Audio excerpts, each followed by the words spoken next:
Good morning, good afternoon, good evening. Welcome from wherever you're joining us.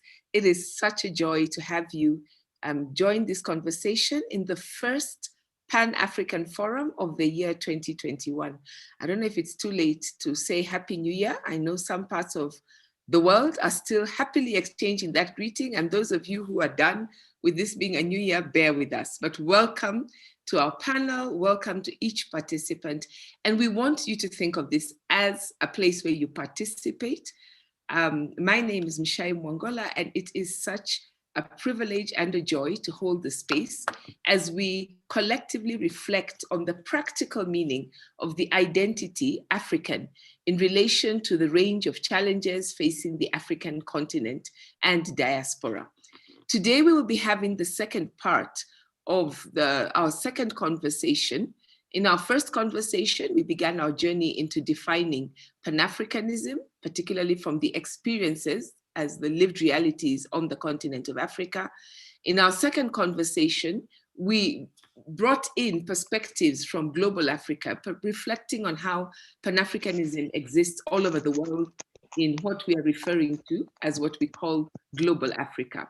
I want to thank our hosts, the Elephant, IFRA Nairobi, and Alliance Française de Nairobi for making this space available to us. In a minute, I'll introduce our panel, but let me just give you a sense of how we are going to proceed.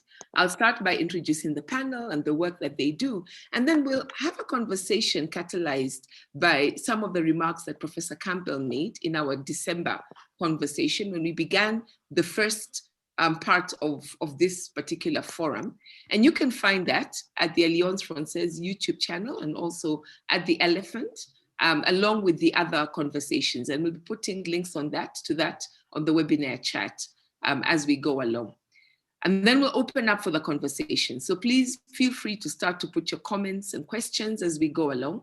If you are joining us on YouTube, you already know where to find the first three conversations. And I hope if you haven't had a chance to listen to them, you will make time in the next few days or weeks to go back and listen to them. Or even if you've listened to them before, that you will listen to them again and hear the echoes from those conversations in this one. Please put your questions or your comments in the comment section, and we'll make sure that we'll be keeping an eye on those. And if you are with us in the Zoom room, I'm going to ask, please, if you can put your questions on the Q&A and then put your thoughts in the comments. And so that when I come back to looking at those, I'm able to easily harvest those for the benefit of the panelists. I will privilege the questions, but then I'm also going to try and fit in as many comments as I can. Thank you very much for joining us, and be very welcome to be part of this conversation. So let me go without going too much on other things, straight to introducing the panel at this point. It's an absolute joy.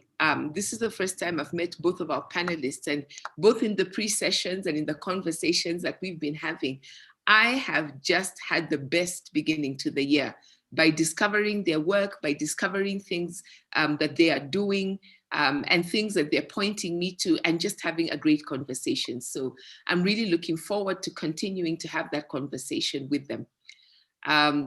Let me start by introducing Dr. Rahel Casahun, who is a development economist.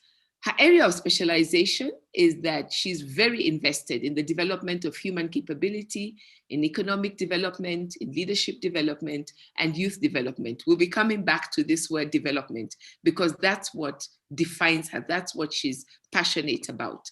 Rahel is the founder and managing director of the Africa Unbound Center that is in Addis Ababa.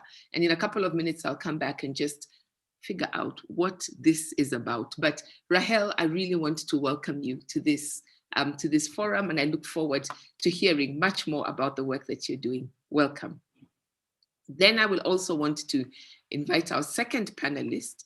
Our second panelist is Dr. Amzat Bukhari-Yabara, who is a historian.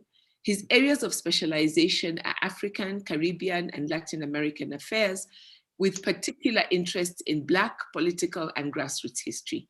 He is the author of 2 books, both in French, although he tells me that translations are upcoming.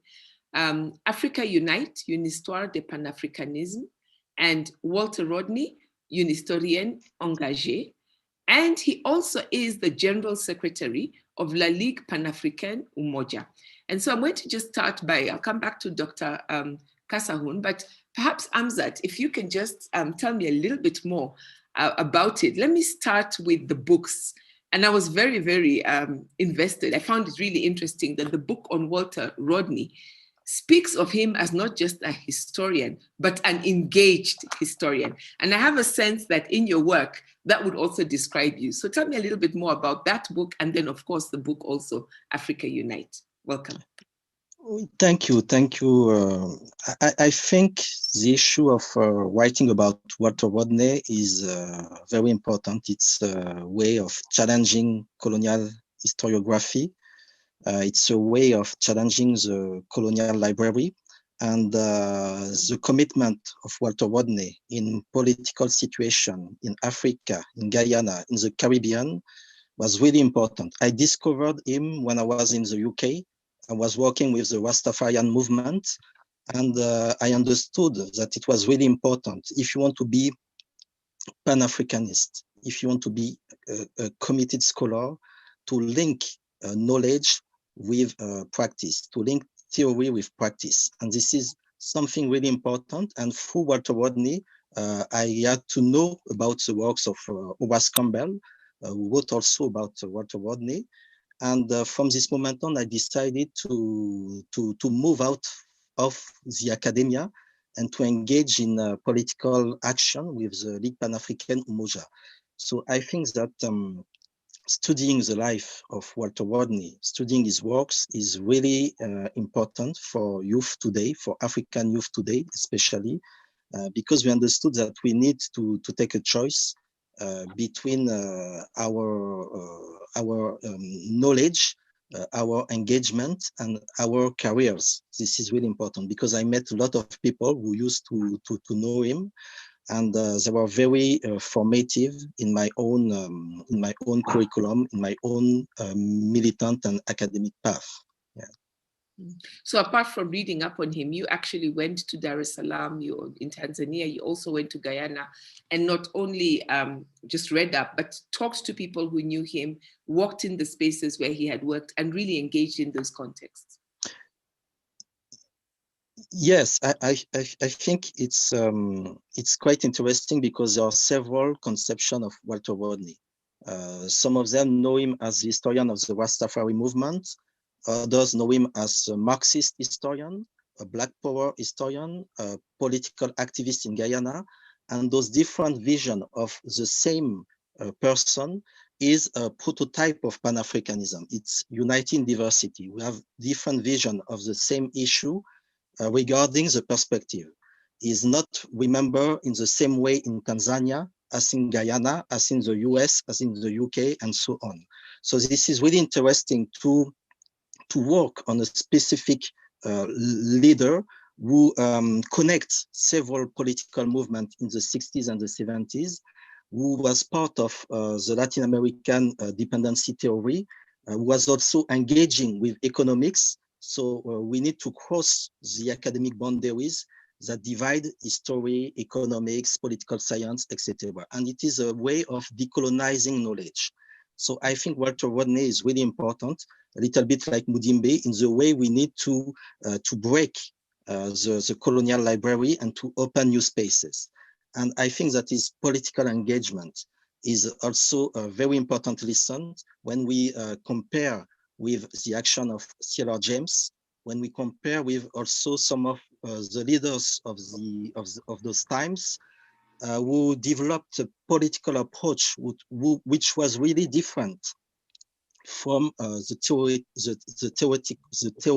theoretical approach. So the issue of theory and practice, like Walter Rodney, like Amilcar Cabral, like also Frantz Fanon, is really important when we speak of Pan-Africanism. It's not only words, it's also action.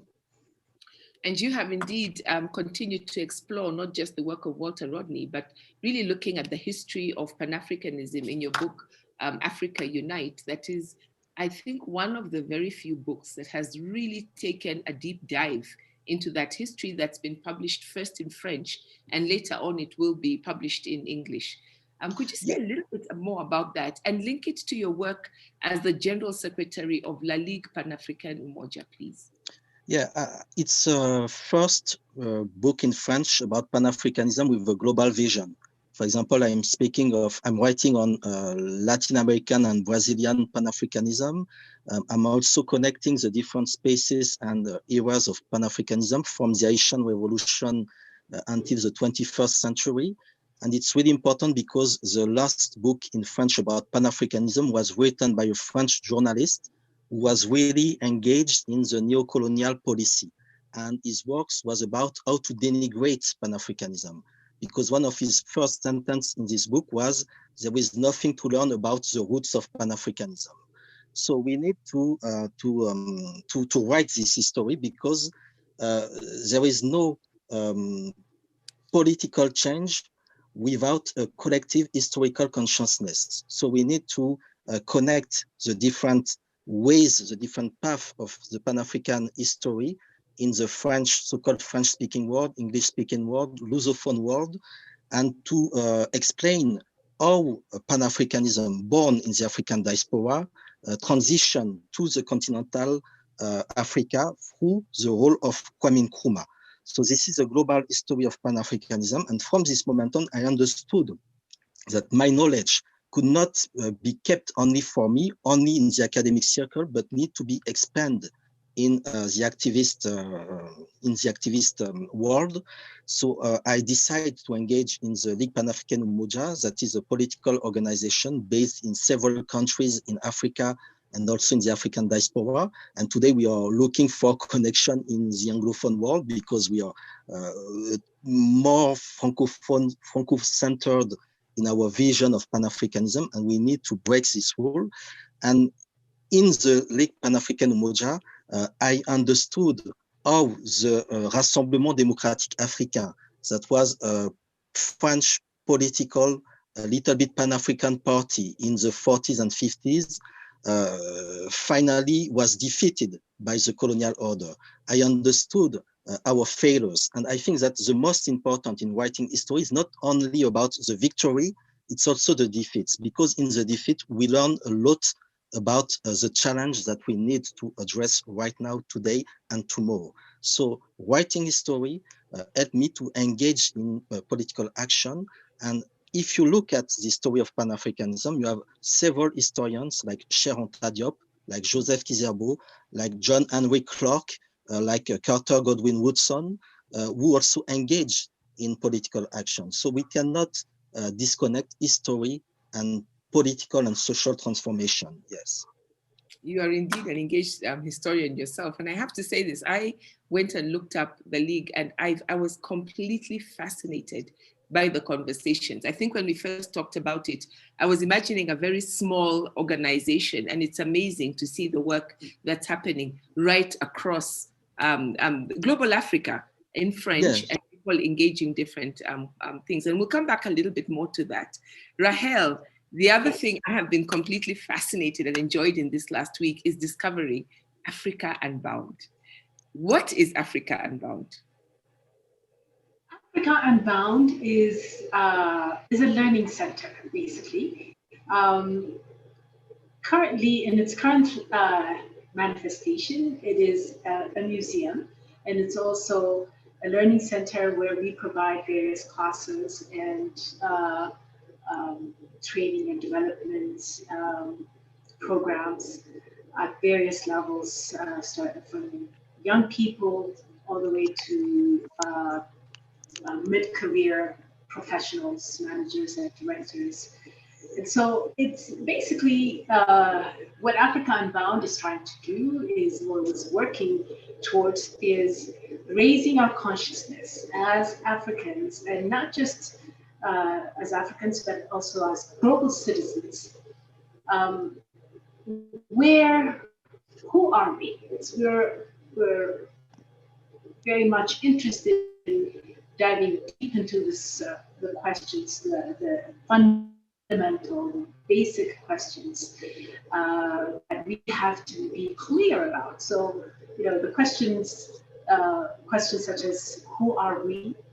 Who do we want to become? And then these questions, we have to look into our past, our ancestors, our rich culture and heritage, the knowledge systems and the wisdom of our ancestors, what they have learned, and the knowledge that they have transferred to us, for us from generation to generation. So we look into, we dig deep into the past to understand who were we, who were our ancestors, what did they know, how did they organize themselves. So these are the questions that we explore. And then we also look into, through our various discussion platforms, where are we? Socially, economically, politically, spiritually, and various aspects of who we are, the various dimensions of who we are. So we explore the work of Africa Unbound, digs deep into the present day. Where are we now? Where do we find ourselves? And then it's also looking forward. You know, what does it take for Africa to be unbound? What are the elements? What are the facts? What do we have to build on? You know, our talents and our skills and our knowledge systems, the way we organize ourselves, and our ideals. What are the ideals that we want to work towards? What kind of world do we want to create for ourselves and for future generations? So these are the questions that we are fascinated with, and it's not just a fascination, it is deep exploration. We have discussions, we have we write about these issues. And as I said, you know, we provide training programs and various kinds of, we have a special focus on young people, because you see, young people get it. There are, there's the woke generation, you know, there are young people who are part of this Africa Unbound movement, who are very much interested in, you know, digging deep into what is this life about? What is my role in it? And they're asking the deep questions. And so those are the people that are interested in Africa Unbound and the work of Africa Unbound. And in short, that's what we do. You were sitting, and I'm going to use my imagination, but you were sitting in DC, a development economist working with a huge multinational and working, you know, as people would say, in all this amazing, quote unquote, the center of the world, and working on economic policy, development, all that stuff. Why did you decide in that part of your life, I need to focus and start up Africa Unbound? Out of all the many things you could have been doing, why was this so important to you? Ooh, great question. So yeah, I started my professional life at the World Bank in Washington, D.C., and working on policy issues in Africa. I was working in the Africa region. And being there in the Africa region, I had the opportunity to travel to many, many countries across the continent. And also had a chance to work with ministries, government ministries and agencies, and you know, people who are in the policy circle in that space.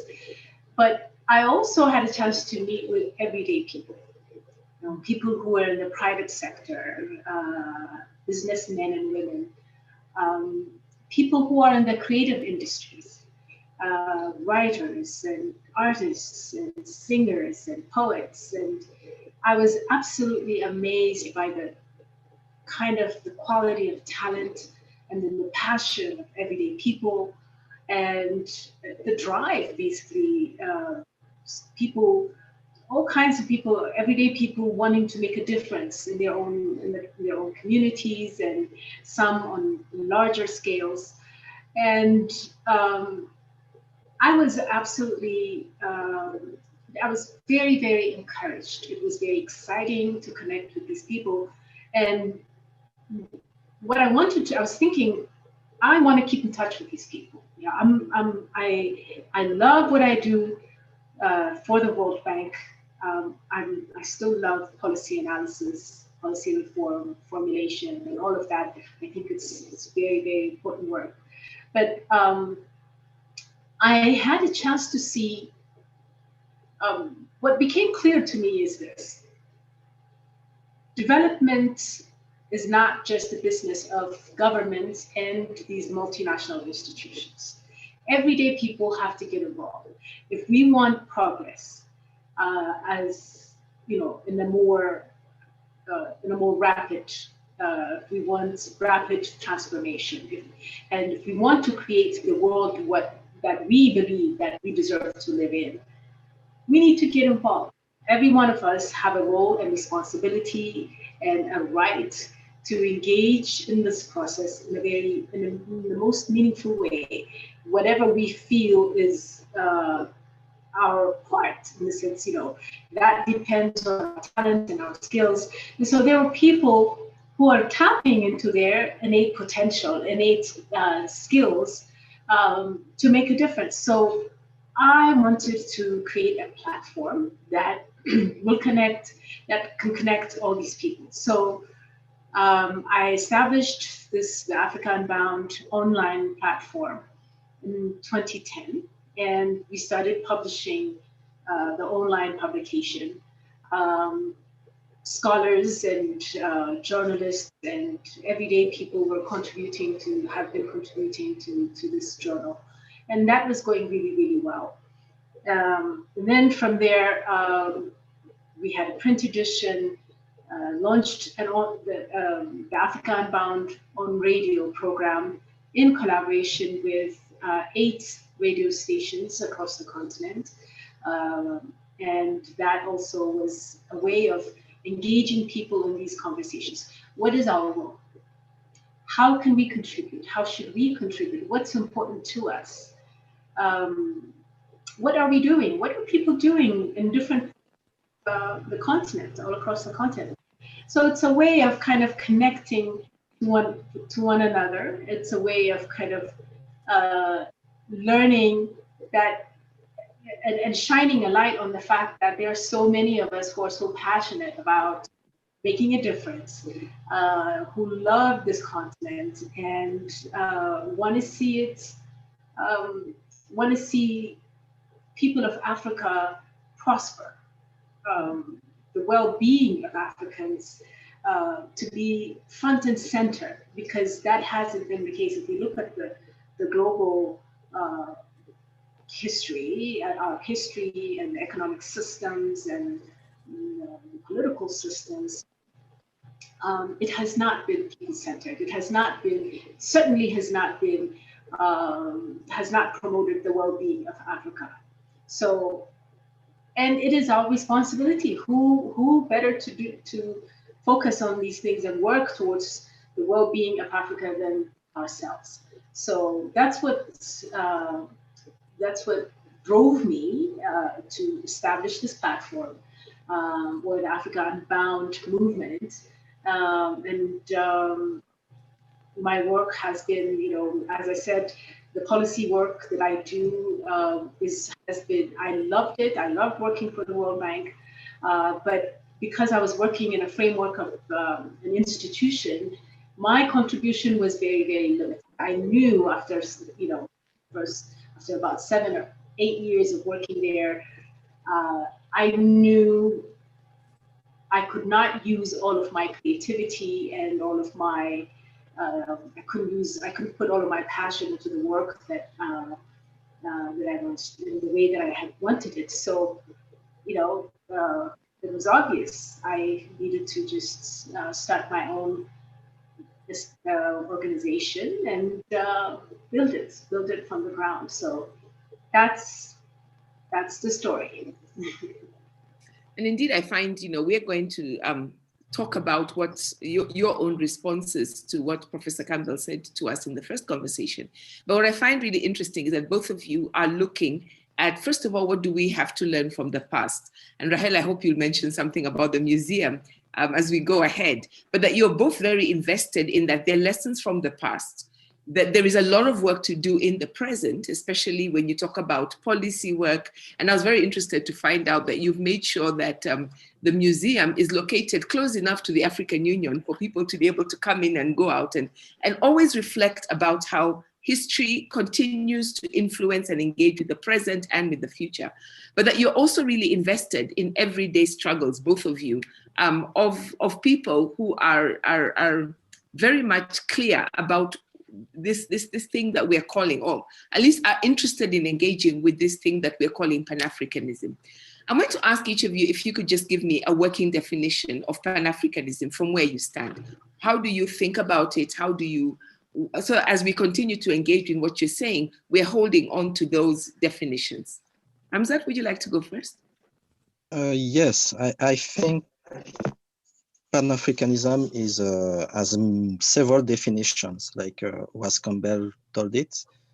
First of all, it's combination of African elements that survived to deportation out of the African continent.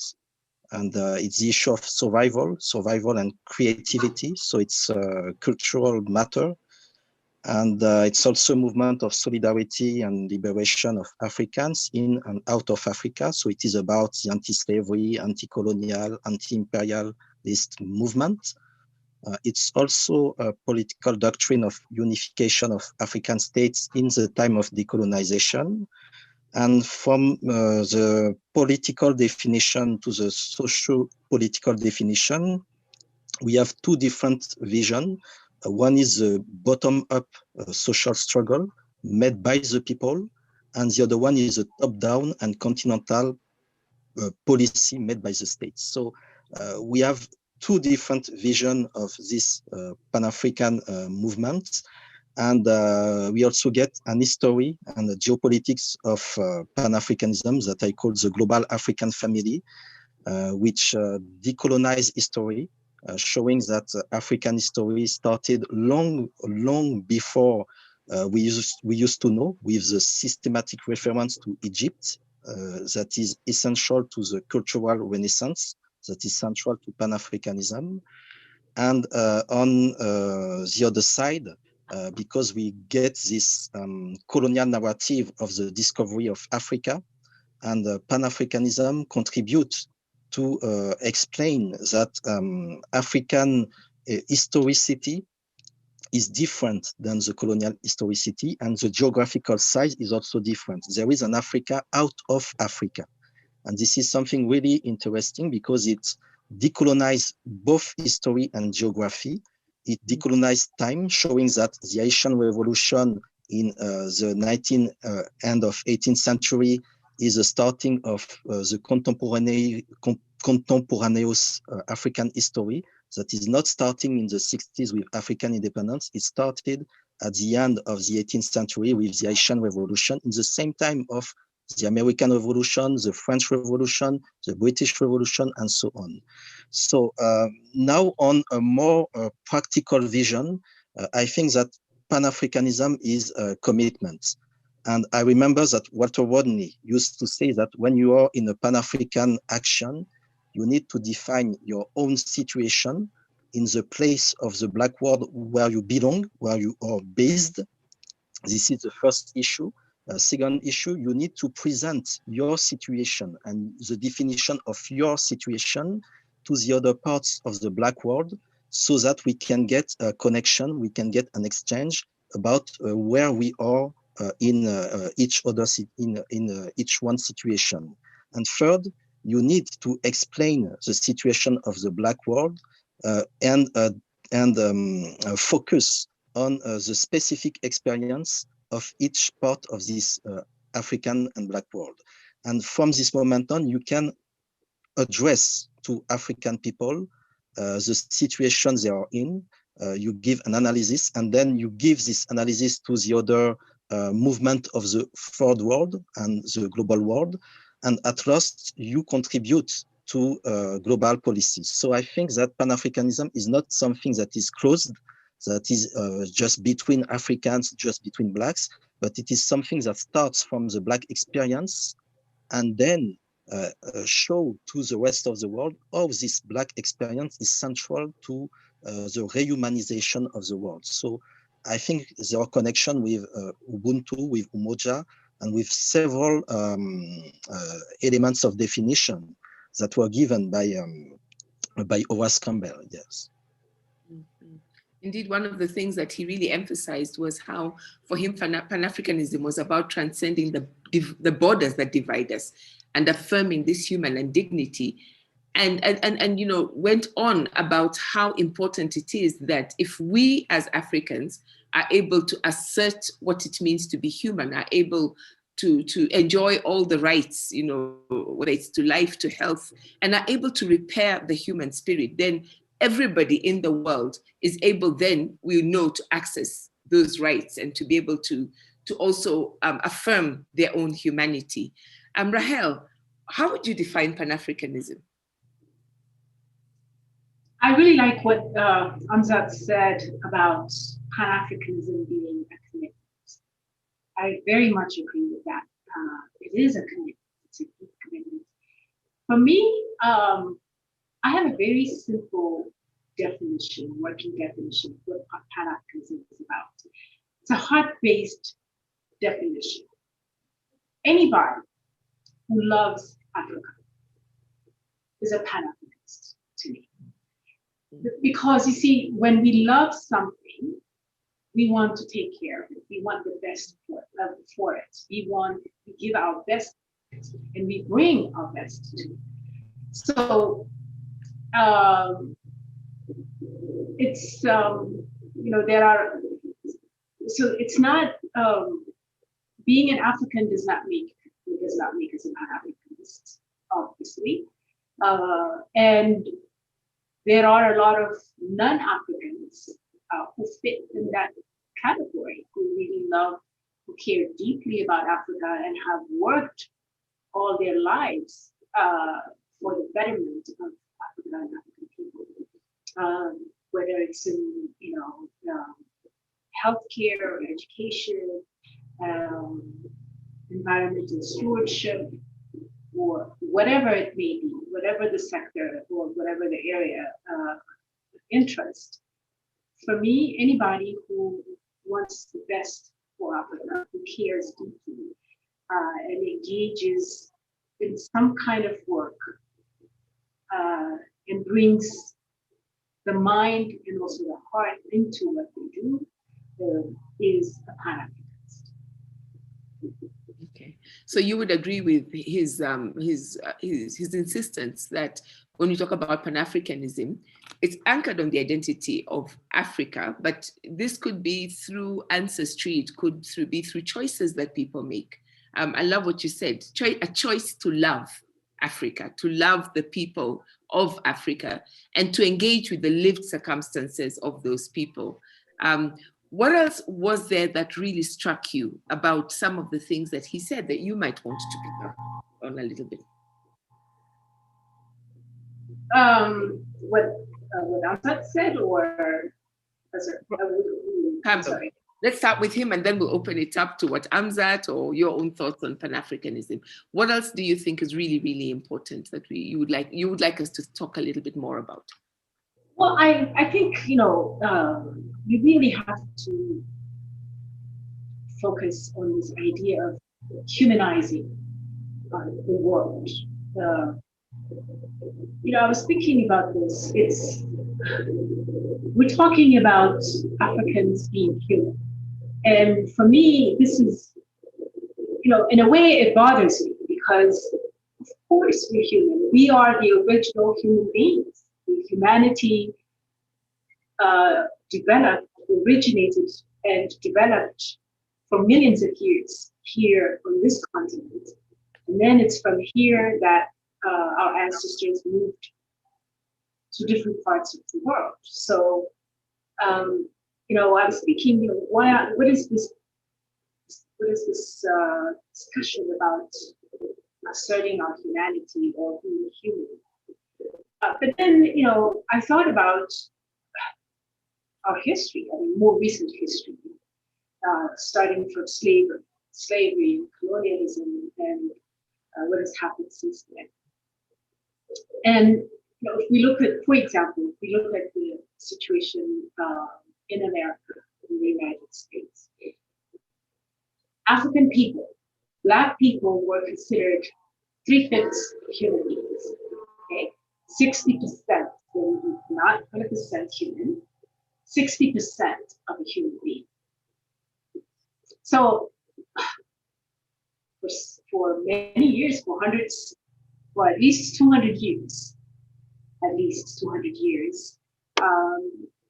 people of African descent believed, they were told, they were treated as 3/5 of human beings. If it's a man, that's what a Black person is. So if you start from there, then of course there is all the struggle. Are we human? Are we fully human? Are we equal? Are we not? But then, if we really start, human history didn't start 200, 300, or 500 years ago. Human history,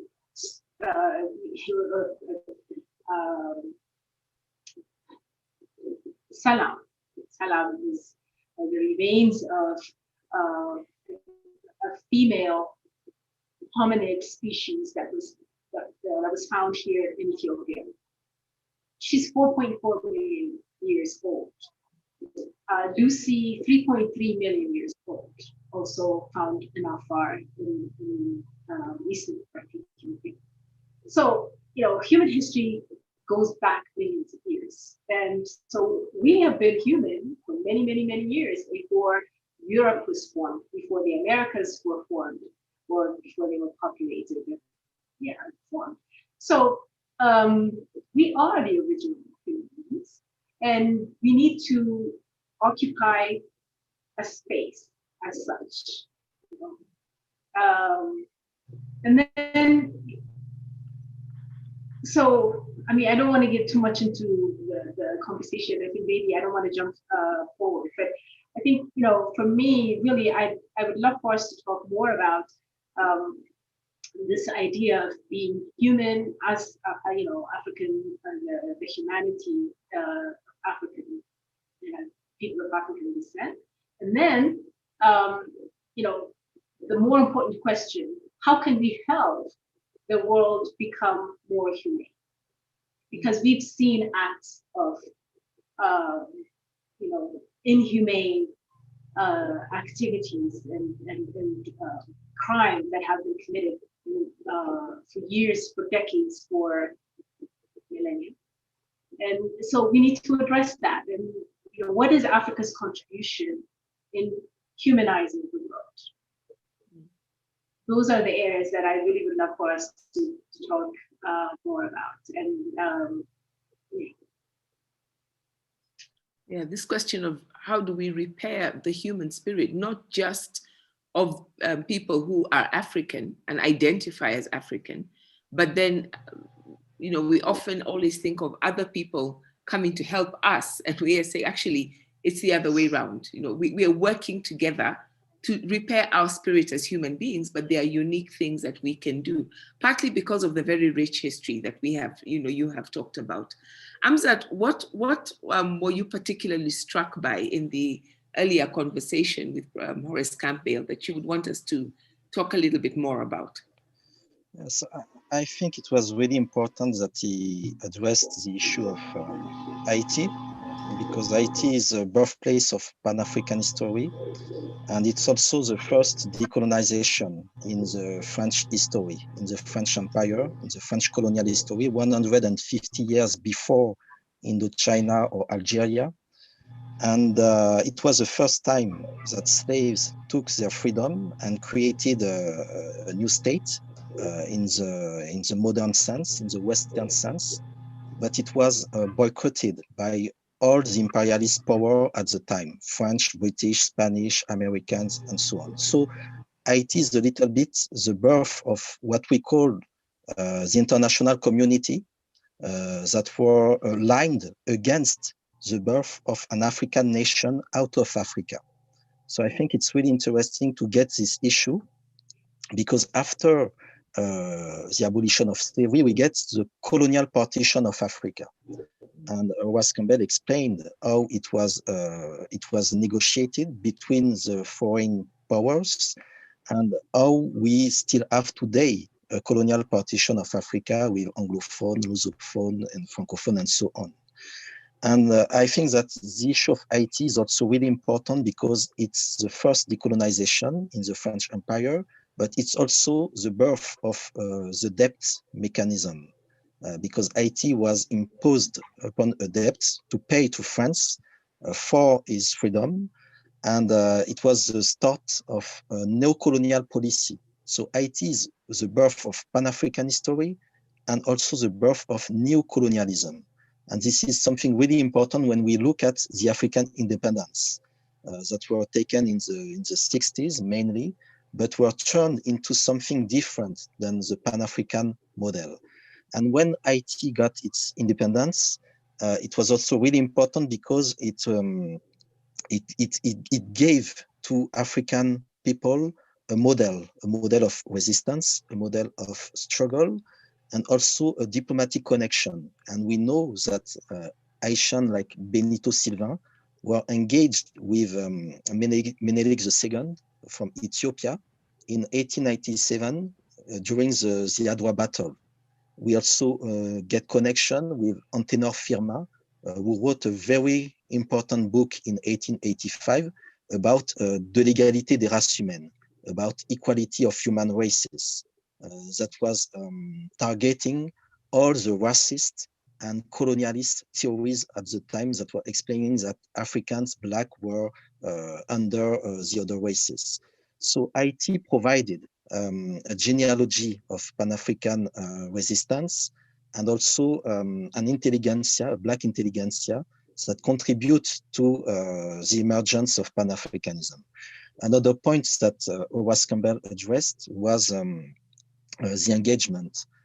His own engagement, I think, is someone really important in our history because he had a theoretical vision and a practical experience of Pan-Africanism.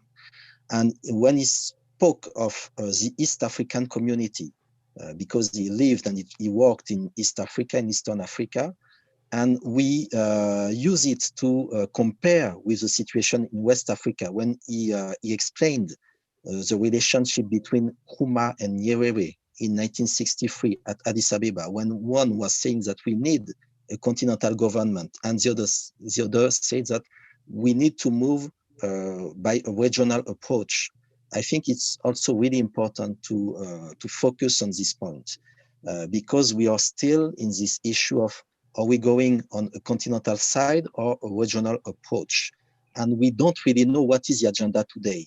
And he also explained the situation in 2007 at the Accra African Union Summit with the debate on the government of continental Africa and the way it was destroyed by the war on Libya and the assassination of Gaddafi.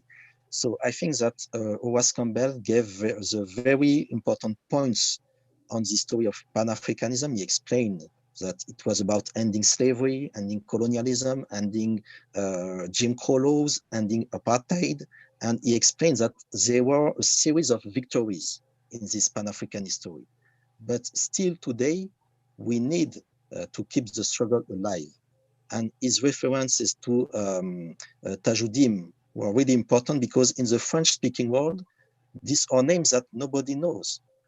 I used to read the postcard of Tajoudim. I used to read about Pambazooka News. But in the French activist Pan-African world, it's not known. So we really need to connect and reconnect all this situation. And what is really interesting with Horace is that he also speaking about the French colonial situation today in Martinique, in Guadeloupe, in Guyana, and also with the currency, the French currency in West Africa. So he's connecting the past and the present, and he explained how we have a tunnel of resistance, a bridge of solidarities And I think it's exactly what Pan-Africanism is, a bridge of solidarity. Now, I think that in his interview, he also addressed the issue of gender. That is really, really important because there are two different visions of the gender issue in Africa. One is very neoliberal, and the other one is more grassroots. And we need to understand, and we need to show the role played by women in Pan-African history. And to show this role played by women needs to rewrite this history of Pan-Africanism that is mainly male-centered. And this is also a task, this is also a challenge that we need to do right now. And we can rely on the experience of someone like Thomas Sankara in Burkina Faso, who in 4 years, from 1983 to 1987, led a revolution with women, with youth, with workers, with peasants. And that is also the issue of Pan-Africanism from below. And I think that is really important, that we move from this idea of Pan-Africanism falling from the sky, this top-down approach, and understand that this movement is historically rising from the roots and rising in the sky. So all these elements were on my mind really important, and I have no critics to do to Horace because he's a master, he's a mwalimu. So I think he did a very good interview and very precise and very, very interesting interview. Yes. I would agree with you on everything practically you've said. And I think yesterday, one of the things you brought up when we were having our conversation, and you've emphasized today, is how we often don't know, especially if you're in Anglophone Africa, you may not fully appreciate the experiences of Africans who have lived in other spaces where they're speaking other languages, and where we may not always be able to learn from those experiences, and how absolutely critical that is. And I think that is some of what your work has pointed to. And I also appreciate your points, the ones that you have made in terms of the question of connections, and connections across geography, connections again across time, connections across generations, and investing in each other wherever they are, so that we are learning more. I'd like to ask Rahel what else she would like to pick up from the conversation. But before I do, I wonder if you could say just a little bit more about what are some of the other lessons that we might be able, those of us in Anglophone Africa, since we are primarily, that's who our audience has been since we are speaking in English. What are some of the lessons, some other lessons that you feel we miss out on, that perhaps we don't talk as much? I mean, you've talked about how there's a lot to learn about neocolonialism. There's a lot to look at the roots of Pan-Africanism from the Francophone world. And these are some of the conversations that I know at La Ligue you're working on. But is there anything else you would like to add in that conversation? I think the practical issue to connect all this issue of geographics, generation, etc., is about the tradition of Pan-African congresses, of Pan-African conferences, of Pan-African meetings, where you have Africans coming from all over the world, all over Africa, that met at one specific point. We can speak of the 1958 Accra conferences in December, and they explain their own situation, and then each one return in his country. So there was this tradition. And the difficulty is that the French Pan-African, the French nationalists were excluded from the movement because of the specific French assimilationist policy that used African elites in his own circle. So we have this gap that is starting from 1919 at the Paris First Pan-African Congress between Blaise Diagne and W.E.B. Du Bois, that we need to reconnect today. We need to also work on translation from English writers to French writers. That is more common than in the other side. I think that I can take the example of Walter Rodney. Only his book, How Europe Underdeveloped Africa, is translated into French, and the translation is very bad, and the book is almost impossible to find today. So we have all this gap. We are a long, long way behind in the Francophone sphere, but in the same time, we have a different perspective, because our position was a little bit more cultural than political due to the specific situation in the French colonial era, different than in the British and also the American situation.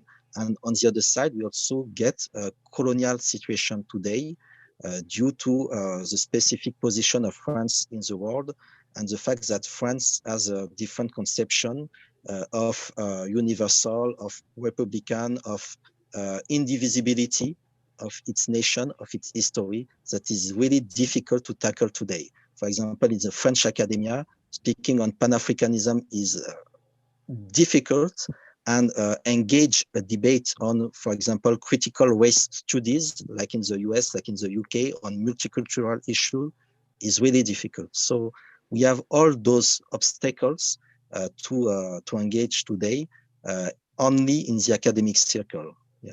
Mm-hmm. And we'll be coming back to the question of language. I think a very important point that you've made. It's not just about the words that people speak, but we're also then talking about a philosophical approach to engaging issues and a conceptual approach.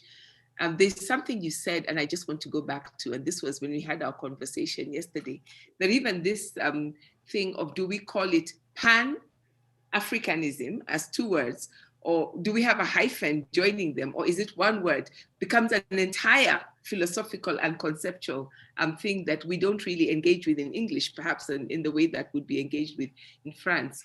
I know next month we will be talking specifically on the question of language and the question of this philosophical conceptual approach. If you have anything to add to that, I'll be happy to hear that.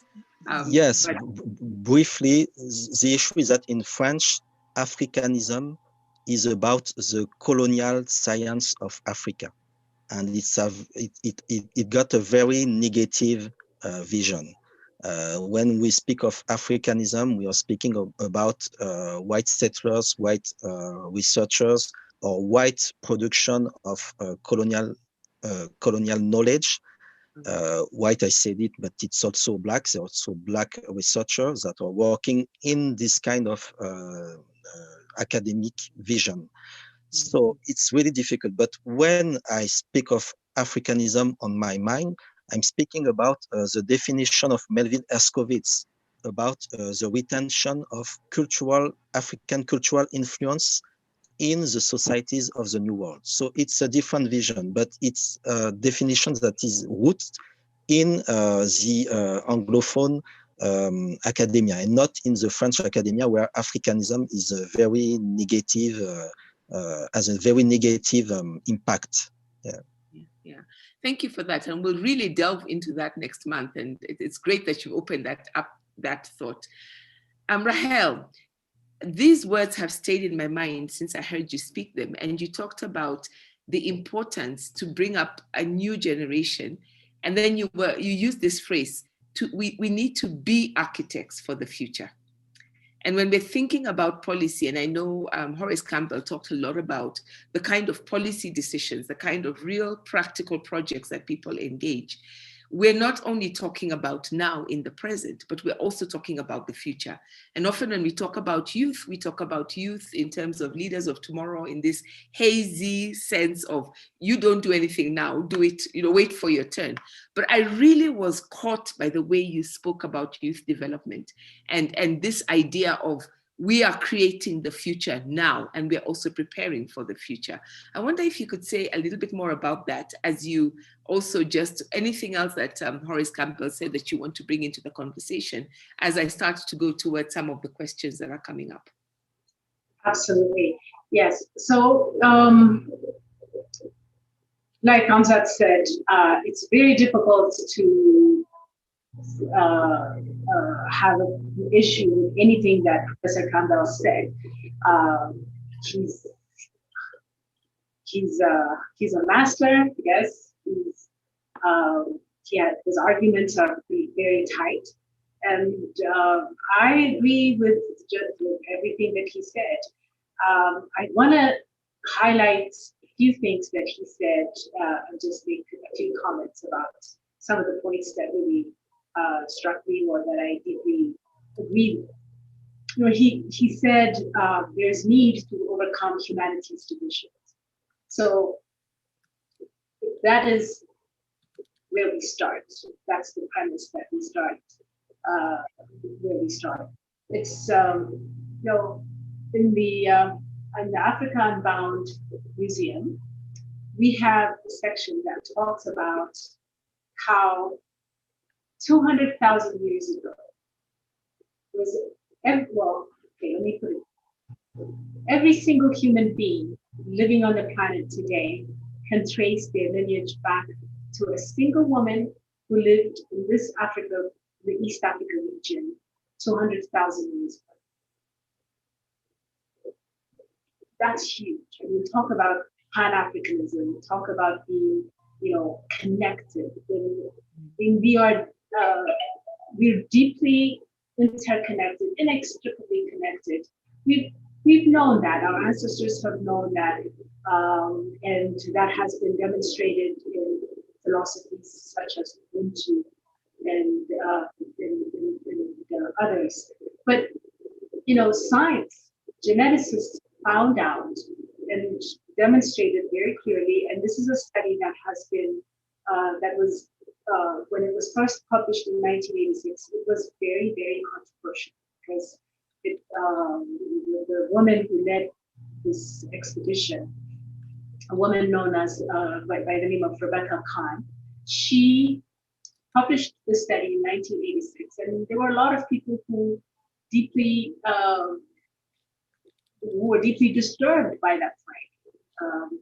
She talked about, she said in her interviews, she said, you know, that her own family members were very angry with her because they said, you know, look, you know, our ancestors did not come from Africa. You know, our grandmother is not Black, and that kind of pushback. So the point is, you know, Professor Campbell saying, you know, we need to overcome our division, the division among human beings. So yes, we do. I mean, it's time. We have gone through periods where you know, the division has caused a lot of destruction, and we are now at a point where science is putting it what the spiritual, the elders, our elders, and the spiritual leaders have always told us. So if we start there, that's the premise that we should be working with. And I want to just highlight a couple of things that I took from what he said. He said we should not internalize European conception of humans. Africans will have to transcend the European idea of human beings and raise it to another level. This is in the tradition of Frantz Fanon and Walter Rodney, who have been talking about we need to get to another level. We cannot be stuck in this very backwards definition of what human beings are, or this very intentional way of dividing people within the same country, within the same continent, within the same within the same families. I mean, you know, so the division is something that was done very intentionally in order to control, in order to extract our resources. And we are now at a point in our development, there's enough information, there's enough research has been done, enough books have been written, and we need to understand, okay, you know, the divisions, the divide and conquer has gotten us to this point where we have been waging war against each other. The Francophones versus the Anglophones, and then, you know, the Northerners versus the South, and all kinds of division, you know, the length of, the size of your nose, the color of your skin. All kinds of divisions have kept us undeveloped, have kept us distracted from the work that needs to be done. So I fully agree with him. We need to come up with another definition of, we need to transcend it. And what does it mean to be a human being in this 21st century? So it's that's something that really struck me. And then something that is very important, in our political and economic discourse here in Ethiopia these days. He talked about water resources, the need to share our resources. We are on the same continent. There are these borders that were very arbitrarily drawn borders. But then we have these resources that must be shared, that are, our lives depend on these resources. So he talked about the need for cooperation and collaboration. So the use of the Nile River in particular, now a very, very sensitive topic. The use of the Nile between Egypt, Sudan, and Ethiopia is now a very, very contentious issue. And I'd like to ask, what is the Pan-African position on this issue? Because others have been commenting on it. The former U.S. President Donald Trump said something I don't want to repeat, but something that is absolutely outrageous about this issue. So Egypt has been the Nile has been used disproportionately by Egypt and to a much lesser extent in Sudan. Now there's the Renaissance Dam that is being built in Ethiopia is very much an act of self-determination, because here in Ethiopia, many, for decades now, starting with Emperor Haile Selassie, they tried to build a dam to use the water of the Nile to cultivate land in that region. And that has been impossible. Nobody wanted to finance it because of Egypt. Egypt felt like, this was any diversion, any use of the water was just not acceptable to Egypt. And many others supported that position. And that goes back to the agreement that was signed. Basically, it's the British who came up with this arrangement that gave disproportionate use of the Nile to Egypt, and then some to Sudan, and very little of it to Ethiopia. Ethiopia virtually has made no use of it until recently. So, if we're talking about being Pan-Africanists, we need to understand, and then being human. What does it mean to be human? We have to look beyond our own individual needs. We have to go beyond. We have to look at the community. We have to look at the global community, not just within our own borders, but because we are inextricably connected. What happens? The Ubuntu philosophy. What affects you affects me. I am because you are, and that level of understanding of our connection is important. And if we are saying, okay, yes, we are about yes, we are about Pan-Africanism, then we really need to understand how are we using on the practical when it comes to issues on the ground. When it comes to issues of livelihood, how are we making decisions? So we have to be our brother's keepers. We have to look. there's enough for everybody to share. There are ways, there is enough fresh water for everybody to drink. There is enough land for everybody to eat 3 meals a day.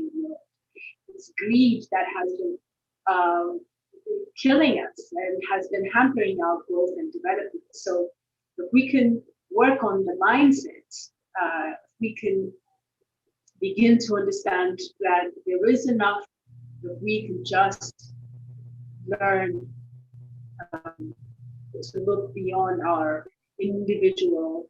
And a lot of this is really, Walter Rodney and others wrote about it extensively. The capitalist system, what it's done to us, this need for more and more and more, and maximizing profit at any cost, and then minimizing the cost, regardless of what it's costing humans or the environment. This drive for this insatiable appetite for more is the problem. So we need to examine. We need to, as Walter Rodney and others wrote about, how Europe underdeveloped Africa and other seminal work. We really need to examine the economic system that got us here and really begin to think about what else is possible. What kind of economic systems will work for us better. Because you see, all of these things can be changed. Socialism didn't work very well, particularly here in Africa.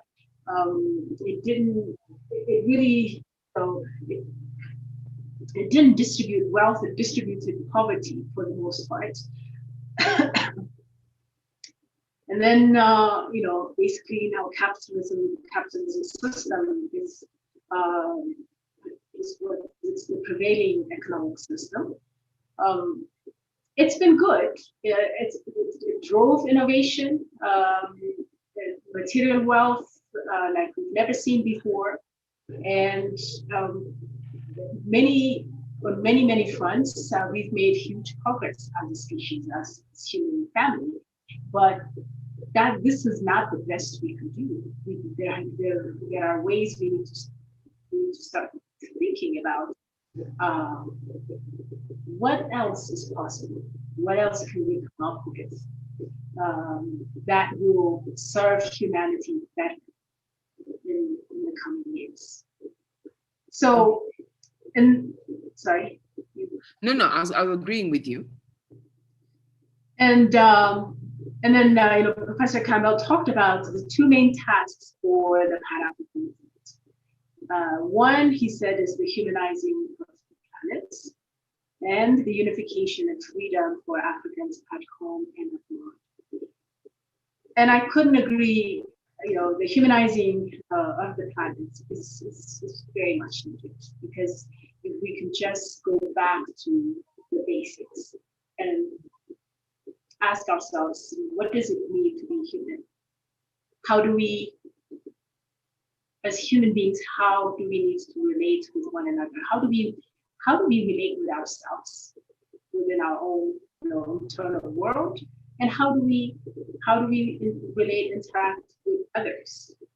People in our communities, people on the other side of the globe, because we really need to, as Africans, it's time to really spread our wing and exist in this world as global citizens. The whole world belongs to us. There's nowhere that we do not belong. Okay, there's enough. As I said, there's enough for everybody. So if we can just work within, I truly believe we need mindset transformation. We need to see ourselves as capable human beings, as capable beings who can be more, who can do more. And then, you know, it's just assert ourselves in the world, not as, not in a very kind of a timid way as we have in the past, but as individuals who have so much to contribute, who have contributed a whole lot. Winston Churchill said, history is going to be kind to Britain because I'm going to write. The history books have been written by individuals who want to tell their side or what the story that they feel that they want the world to know. We need to start writing our own history. We need to write, and I mean, history, I don't, by that, I don't mean we can just make up anything we want, but we, like Shackles have done, and many others have done, W.E.B. Du Bois and others, conduct research. Let's find out, who were we? What have we done to contribute to the world? And much has been done. I mean, much has been uncovered now to let us know that our capabilities are unlimited. There's so much we can be, so much we can do, and this is our time. So, enough. As Martin Luther King said, we need to feel the urgency of this time to move forward in a very kind of decisive way and claim our place in the world. That is so true. And I'm just looking at some of the questions and comments, and I agree completely with Rachel Dianga, who says, I'm really glad to be here. I like the two panelists' definition of Pan-Africanism. She said this when you were talking about your definitions, but also the way you feed into each other. And it struck me as you talked about what's going on with the dam and the lessons for that, how you go back into history and then go back into the future, how much that echoed with what Amzat was saying about Haiti, for example. And it's really interesting when we think about, we root ourselves in the places that we are, in the time that we are, but we are connected to all of these other spaces. I want to look at a couple of the questions that have come in. Awori Otieno was asking and saying, thank you for engaging with this discussion, and wanted to know the full name of Tajuddin, who was referenced by Dr. Amzat Boukari when he talked about the difference in knowledge between Anglophone and Francophone Pan-Africanist spaces. I've put that on the web chat, just for him, so that he would also get a link to the book, which is Speaking Truth to Power. But I wondered if you wanted to add anything to that, Amzat. The book is Speaking Truth to Power, and it is by Tajuddin Abdul Rahim. Did you want to add anything to that? Yeah, it's a collection of letters sent by Tajuddin, published in Pambazuka. And you also have the report of the 7th Pan-African Conference in 1994 in Kampala, that you can also take as an example of a reflection of what should be Pan-Africanism in the 21st century, with the issue of globalization, with the issue of gender issue, in the era of the fall of the Organization of African Unity. So there were lots of perspectives, including the geographical perspectives. So you have a map of, I think that it's Arthur Dikwandi, that draw a new map of Africa where you have no isolated country, and each part of Africa has an access to the sea. So it's all those issues. If we can make a connection with the case of Ethiopia, that has no access to the sea, that is enclaved. So all those issues are really important to address, the boundaries, African boundaries, and also the boundaries in the mind. So it's all those issues that Tajuddin was fighting against, and it's also the division, because we have in Pan-Africanism some bitter ideological and ego conflicts between those who are left Pan-Africanists, that say a revolutionary and grassroots movement, those who have a racial Pan-African vision, a kind of separatist and patriarchal vision, quite reactionary, those who are on a cultural Pan-Africanism, quite elitist, sometimes a little bit mystical, and those were on a national Pan-Africanism with a very liberal conservative vision. So we need to engage all those issues, all those debates regarding the different conception, ideological conception of Pan-Africanism, and the position of Tajuddin Abdul-Rahim was really, really interesting. Yeah. Mm-hmm. Joe John has a couple of comments.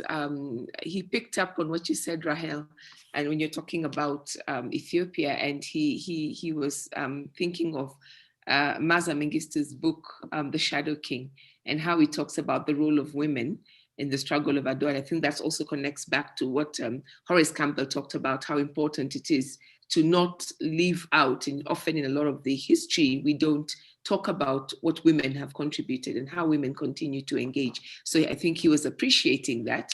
And then he had a comment on language, and we will be going on to the idea of language and how we can work with language in detail next week. But if any of you has a comment on that, I'd be happy to hear that. But let me also ask this other question. What could we do to break the shackles of funding on initiatives in Africa coming from the global north? Just reflecting on one thing we know is that Africa is very rich, yet we always are dependent on aid. So he had that trio of questions and comments. Does any one of you want to reflect on any of these? I think it's about economic self-reliance, and there are several African governments that try to make it happen in the 60s, in the 70s, in the 80s, before the structural adjustment program.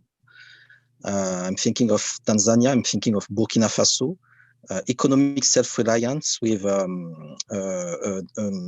deconcentration of the economic state system, with cooperatives, with community action.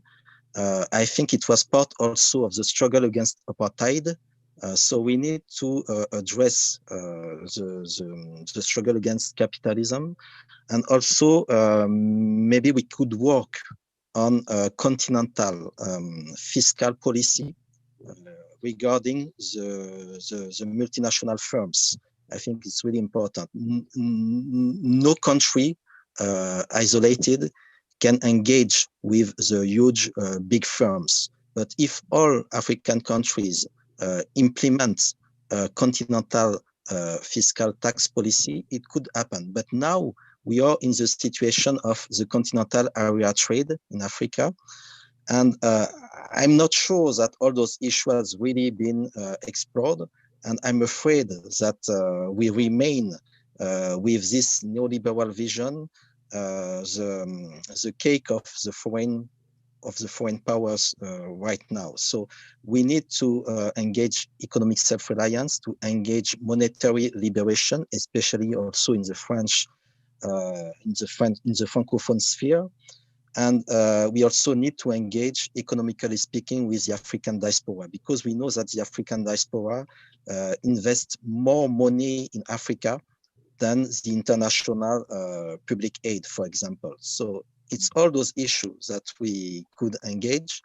And I think it's possible to reverse the balance of power, of economic power in the 21st century, but it's a very difficult challenge. And another one issue, I think, it's also working on grassroots economy, because most of African economics is informal economy, and we need to understand how it works out of the classic economic system.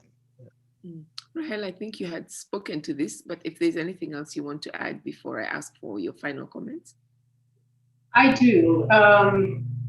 Okay, so my view about aid is this.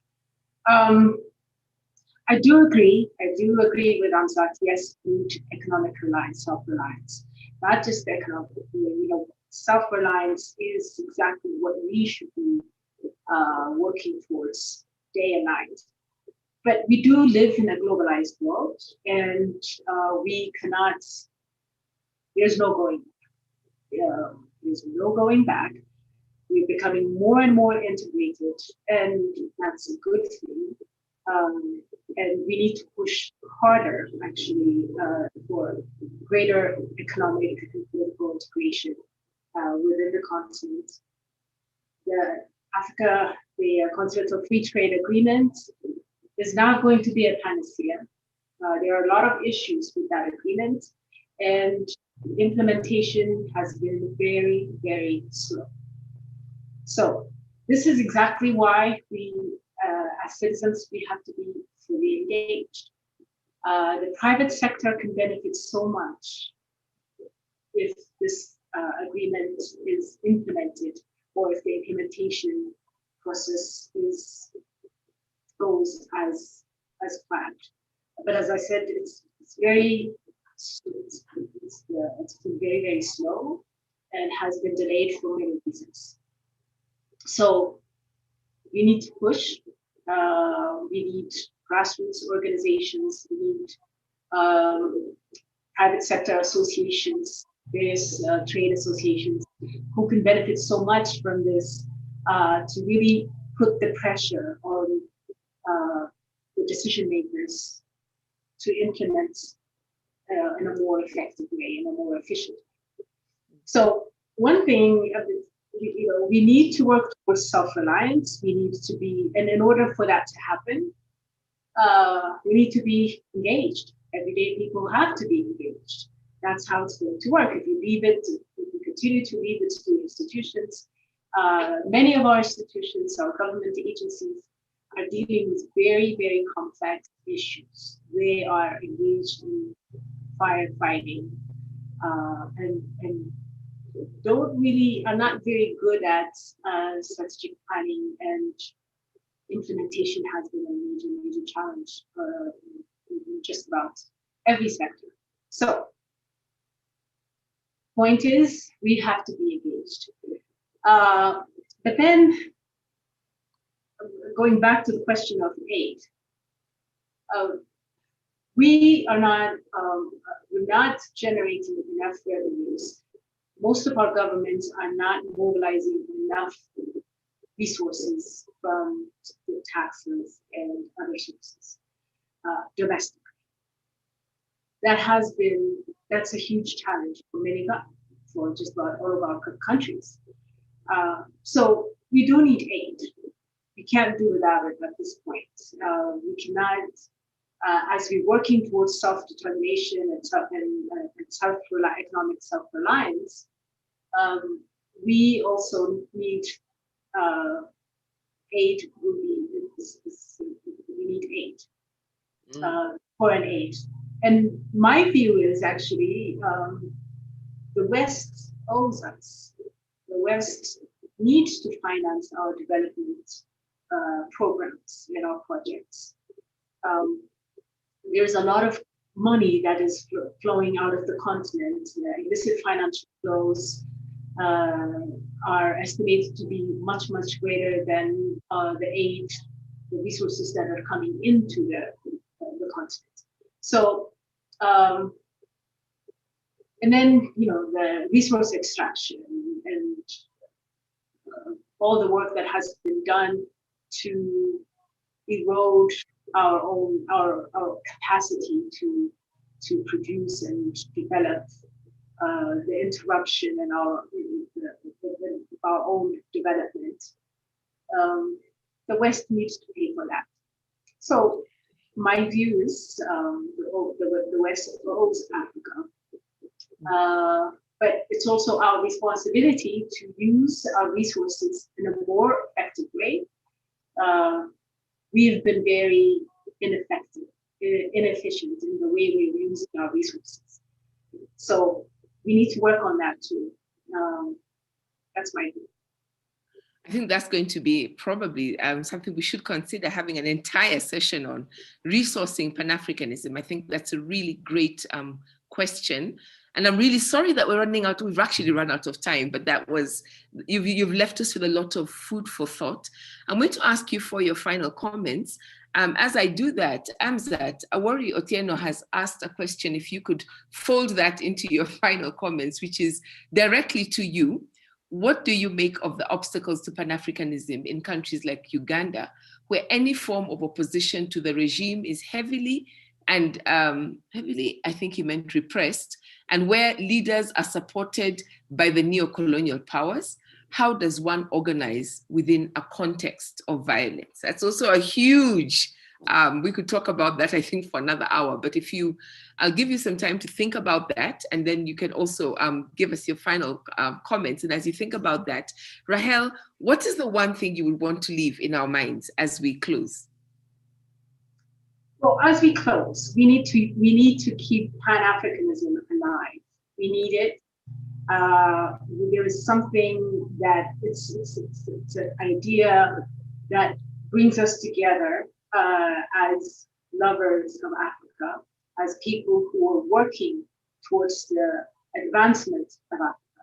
So we all need to understand, what does that mean we all need to define what Pan-Africanism means to us individually. But my sense is that we have a bright future ahead of us.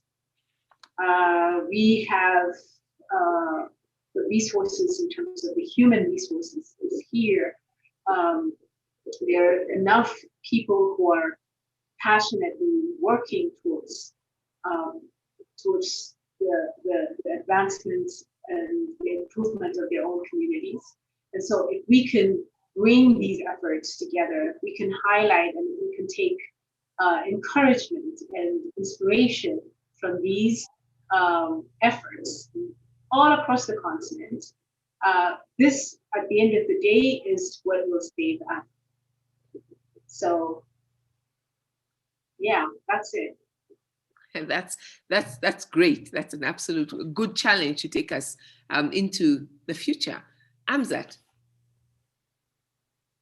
Yes, I think the issue of reparation was really important in Ross Campbell's speech, and the question about economic self-reliance is aligned with the issue of reparation.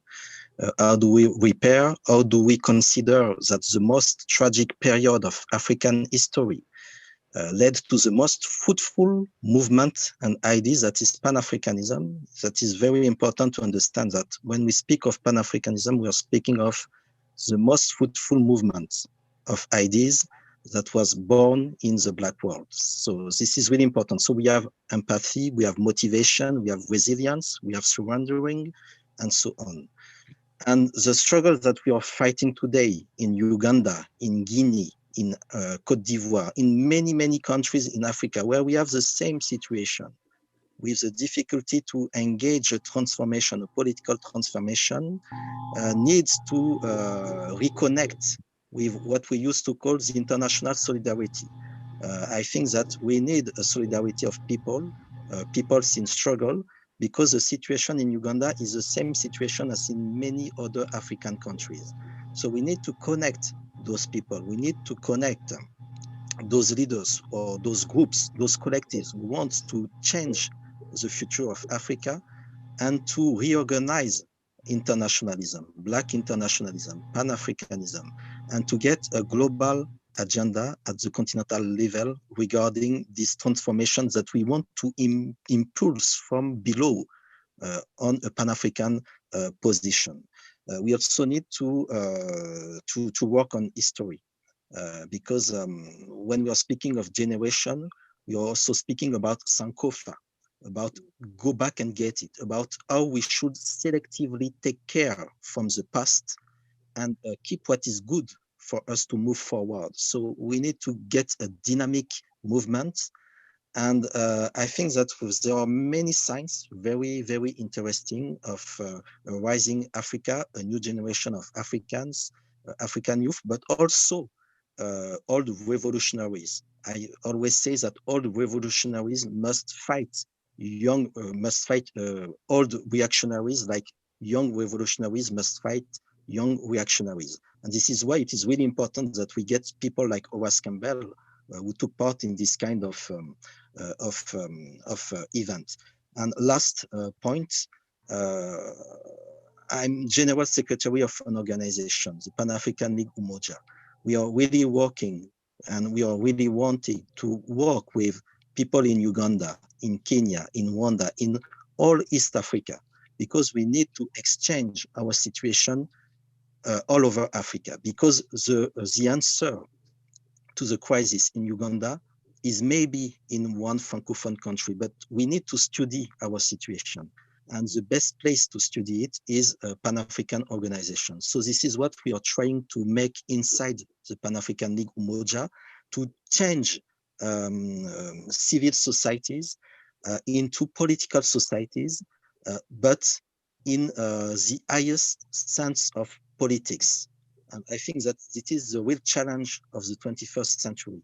How do we redefine politics in a Pan-African perspective? How do we forge lessons to reach a critical mass and to support progressive forces in and out of Africa? So we need to explore solutions to African situation. We can speak of Ali Masri, Pax Africana, African solution to African problems. And I think that this is in those areas that we can get a solution to what is happening all over Africa, but also in the African diaspora. And this is precisely the use of Pan-Africanism. Yes. Oh, thank you both very, very much. You have illustrated, and the word that kept coming up as you were talking was this word connections. Connections across space, connections across time, connections across struggles, connections across language, just bridging these boundaries so that we can make what Amzat has called the most fruitful struggle of ideas in the Black world truly alive in the present and also into the future. I want to thank both of you for everything you have said, for the work that you're doing. We've put links to both Africa Unbound and also to La Ligue Pan-African Umoja and the books that Dr. Amzat has written in the webinar. We'll also be sharing them wherever we will be archiving these conversations. It has been such a great conversation. And I feel even as we sit in Paris, Addis Ababa, Nairobi, and all the many places that we are honestly, sincerely working on these connections. I want to thank all the panelists, the participants who have come on board, who've stayed with us, who've put in messages into the chat and into the comment. I absolutely agree with Awori, who has said, Asante Sana for such a rich discussion and precious information. It has come not only from the panelists, it has come from you participants. And I hope that you will join us again in February, on February 23rd. We will be taking the conversation to another level. For this year, we will be now pulling up aspects of Pan-Africanism that have come up in these seminal conversations. We'll begin with a conversation on language, talking about should we have an African language or a few African languages that become the languages of Pan-Africanism. I say this, and I saw earlier today that Ethiopia has just made an agreement with Tanzania to send, Tanzania will be sending teachers to Ethiopia to begin to popularize Kiswahili in Ethiopia and to teach young people to speak Kiswahili. So how many other languages, African languages, can we work like that? How do we work across these borders of the languages that, you know, many of us already have as our lingua franca? And we'll be taking this conversation to another level. And then in March, we will come back and talk about Pan-Africanism and where are the women? How does our Pan-Africanism and feminism, two things that we can put into the same room, have they been in the same room, or are they completely separate from each other? And I think we've been getting some questions on that. So please do stay tuned. We look forward to the conversations. I want to thank Professor Horace Campbell for giving us such a rich place to begin our conversation, and our hosts, The Elephant, Alliance Francaise, and Ifra Nairobi. My name is Mshai Mwangola, and I look forward to continuing the conversation with you in March. Have a good evening, good afternoon, good morning, wherever you are. Thank you. Thank you.